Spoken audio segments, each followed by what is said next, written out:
दोस्तों, विजय माल्या पीएम मोदी के बारे में क्या बोल रहा है? वो भगोड़ा जो देश से भागा हुआ है।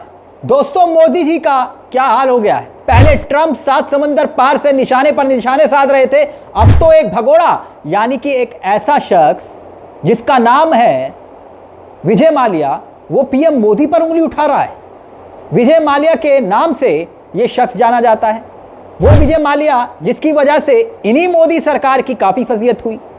कितना फजीयत का सामना करना पड़ा था जब ये विजय माल्या मोदी जी की सरकार रहते हुए देश को चूना लगाकर यानी कि सरकारी बैंकों का पैसा लेकर रफू चक्कर हो गया था।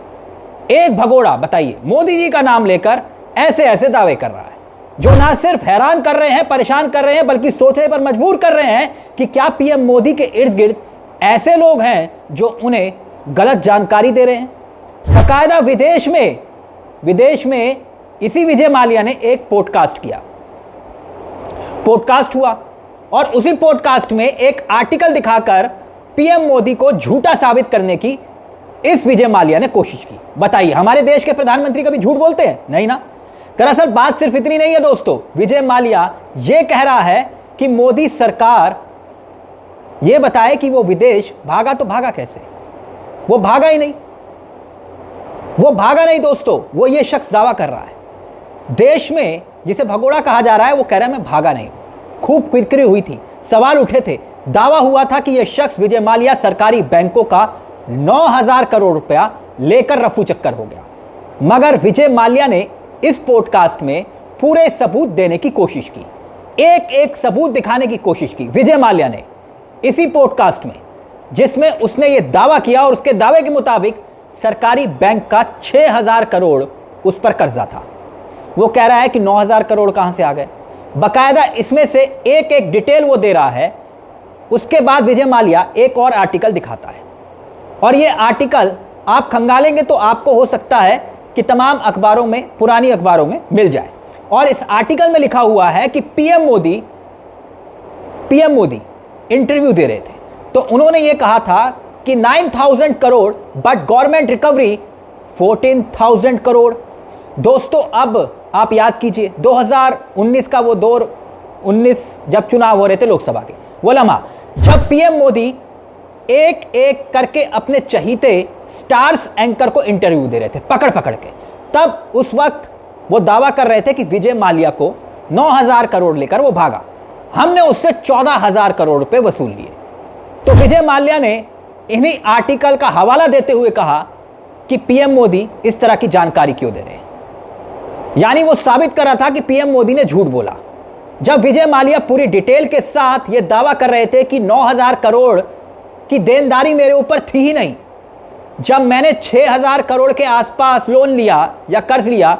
लेकिन हैरानी की बात यह कि विजय माल्या जैसा आदमी मोदी जी पर सवाल खड़े कर रहा है। बताइए, मोदी जी पर, विश्व गुरु पर, जो कह रहे हैं कि 9,000 करोड़ का आंकड़ा पीएम मोदी ने बताया और वसूल कर लिए 14,000 करोड़। और वो शख्स जिसने बैंकों का लेन देन जिसके साथ था, भगोड़ा विजय माल्या, वो कह रहा है कि मैंने 9,000 करोड़ का कर्जा ही नहीं लिया, तो फिर 14,000 करोड़ कहां से वसूल लिए। यानी पीएम मोदी के इर्द गिर्द कोई झूठी उन्हें जानकारी दे रहा था, क्या गलत जानकारी दे रहा था। अब बताइए साहब, क्या दिन आ गए हैं मोदी सरकार के कि एक भगोड़ा पीएम मोदी के दावे पर उंगली उठा रहा है। बाकायदा सबूत के साथ ये दावा कर रहा है विजय माल्या एक पॉडकास्ट में। बाकायदा विजय माल्या उसमें एक एक सबूत दिखा रहा है कि किस बैंक के कितना कर्ज उसके ऊपर है। तो बड़ा सवाल ये दोस्तों कि पीएम ने जो चैनल्स को, तमाम चैनल्स को 2019 में पकड़ पकड़ के इंटरव्यू दिए थे, जिसमें आम काट के खाते या चूस के इस टाइप के सवाल थे, तब उस वक्त ये जो देश से बोला था, क्या वो झूठ बोला था? क्या वाकई में जो शख्स 9,000 करोड़ लेकर विदेश भागा, उससे हमने 14,000 करोड़ वसूल लिए? जो शख्स जिसके ऊपर 6,000 करोड़ की देनदारी है वो कह रहा है, तो भाई 14,000 करोड़ रुपए कहां से वसूल लिए? 9,000 करोड़ लेकर वो ये कह रहा है कि भाई मैं कहां भागा, क्योंकि पीएम मोदी गलत जानकारी दे रहे हैं, मीडिया के सामने झूठ बोल रहे हैं। कौन कह रहा है? विजय माल्या। यानी उनकी टीम ने पीएम मोदी को जानकारी दी, क्योंकि पीएम मोदी तो इतने व्यस्त रहते हैं, 19-20 घंटे वो काम करते हैं। तो हो सकता है ये जानकारी उनके आसपास के लोगों ने दी होगी। अब ये शख्स इस इंटरव्यू में एक और खुलासा करता है, जिसके बाद बीजेपी नेताओं के होश फाकता है। जानते हैं क्या? दावा ये कि जब देश से वो भाग रहा था, जिसे भगोड़ा कहा गया, वो ये कह रहा है विजय माल्या कि भाई मैं तो वित्त मंत्री स्वर्गीय अरुण जेटली को बता कर गया था, मैं भागा नहीं था। दोस्तों, दरअसल ये शख्स राज्यसभा का सांसद था जब ये देश से भागा, और ये जब भागा था तो दावा किया गया था कि भाई इसे भगाया गया है, और तब इसने कहा था कि ये अरुण जेटली को बता कर गया है। मगर अरुण जेटली ने उस वक्त साफ इनकार कर दिया था। तब कहानी में एक और ट्विस्ट आया। ट्विस्ट तब आया जब कांग्रेस के एक सांसद ने यह दावा किया कि मैंने इन दोनों को बातचीत करते हुए देखा था, वो भी संसद भवन में। और दोस्तों, आप जानते हैं कि संसद भवन में मीडिया के कैमरे जाते नहीं, बातचीत होती है। फिर अरुण जेटली ने सफाई दी और कहा कि हाँ, चलते फिरते अनफॉर्मल बातचीट हुई होगी। अब इसे ही लेकर विजय माल्या क्या कहते हैं कि भाई चलते चलते ही तो बात हुई। मैंने कब कहा कि चेयर टेबल पर बैठकर हमने मीटिंग की? मैंने चलते चलते ही बताया अरुण जेटली को कि भाई मेरी मीटिंग फिक्स है, पहले से तय है, मैं विदेश जा रहा हूं। और चलते चलते मैंने अरुण जेटली जी से यह भी गुजारिश की कि आप बैंकों से बोलिए मेरे साथ सेटलमेंट कर लें, उसके लिए मैं तैयार हूं, I am ready to for settlement. अब बताइए, मैं लंदन गया, बताकर गया, और फिर भी मुझे भगोड़ा कहा गया। मगर उस वक्त जेटली ने साफ साफ इनकार कर दिया था।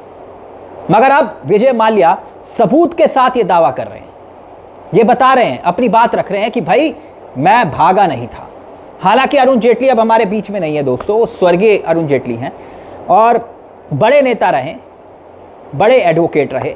तो मुझे पूरी उम्मीद है कि जब उनके पास इतना महत्वपूर्ण जिम्मा था, जब उन्हें मोदी सरकार में नंबर 2 माना जाता था, तो जेटली जी ने, वाजिब सी बात है कि उस वक्त पीएम मोदी को जरूर बताया होगा, क्योंकि ये सिर्फ एक मामला नहीं था। एक के बाद एक बड़े व्यापारी कर्ज लेकर देश से भाग रहे थे, चूना लगा रहे थे, और सरकार कुछ नहीं कर पा रही थी। नीरव मोदी, याद करिए, भाग गया। मेहुल चौस्की भाग गया। विजय माल्या पहले ही भाग चुका था। तो उस वक्त खूब फजीहत हो रही थी सरकार की। बीजेपी नेताओं और पीएम मोदी दावा कर रहे थे कि भाई 9,000 करोड़ लेकर भागा, हमने वसूल लिए 14,000 करोड़, यानी 14,000 करोड़ वसूल कर लिए।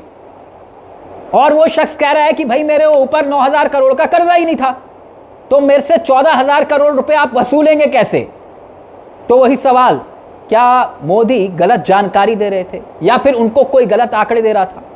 अब इसी को लेकर कांग्रेस एक बार फिर से आक्रामक हुई है। कांग्रेस की प्रवक्ता है सुप्रिया श्रीनेत, उन्होंने ट्वीट करके क्या कहा है वो आपकी स्क्रीन पर है दोस्तों। सुप्रिया श्रीनेत कह रही हैं कि भाई भारत छोड़ने से पहले मैंने मोदी सरकार के वित्त मंत्री अरुण जेटली को संसद में बता दिया था कि मैं विदेश जा रहा हूं। मैंने उनसे यह भी कहा था कि बैंकों को बोलिए मेरे साथ बैठकर सेटलमेंट कर लें।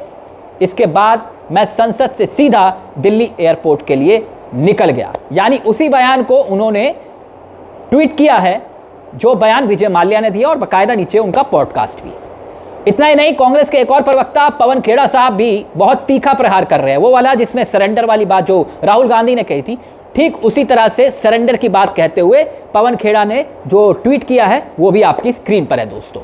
लेकिन सवाल कई है। अब लंदन से भगोड़े का संदेश आया। संदेश ये कि मोदी और जेटली को बताकर देश छोड़कर वो विदेश आया, और ये संदेश फिर से मोदी की उसी नीति पर सवाल खड़ा कर रहा है दोस्तों, जिसमें मोदी जी ने मंच से खड़े होकर कहा था, वो नहीं कि मेरी रगों में सिंदूर बह रहा है, गरम सिंदूर, वो जो कहा था ना खाऊंगा ना खाने दूंगा। अब बताइए जरा, साहब के सिपा सलार यानी कि मोदी जी की सरकार में वित्त मंत्री रहे स्वर्गीय अरुण जेटली का नाम लेकर यह शख्स कह रहा है कि मैं भागा नहीं, मैं बताकर आया था। खैर, अब कौन सच्चा कौन झूठा, ये एक बड़ा सवाल बन जाता है। लेकिन उससे बड़ा सवाल ये कि क्या विजय माल्या की मदद मोदी सरकार ने की थी, जिसका जिक्र वो कर रहा है? दोस्तों, बड़ा सवाल है। इस खबर को लेकर आपकी क्या राय है, हमें कमेंट बॉक्स में जरूर बताइएगा। और चलते चलते एक दरख्वास्त आपसे कि अगर आपने इस चैनल को सब्सक्राइब नहीं किया तो प्लीज़ सब्सक्राइब कर लीजिएगा। और जैसे कि हम आपसे कहते हैं कि यहाँ हम सिर्फ खबर नहीं दिखाते बल्कि खबर के पीछे की खबर बताते हैं। मुझे तिलक चावला को दीजिए इजाज़त। नमस्कार, जय हिंद, जय भारत।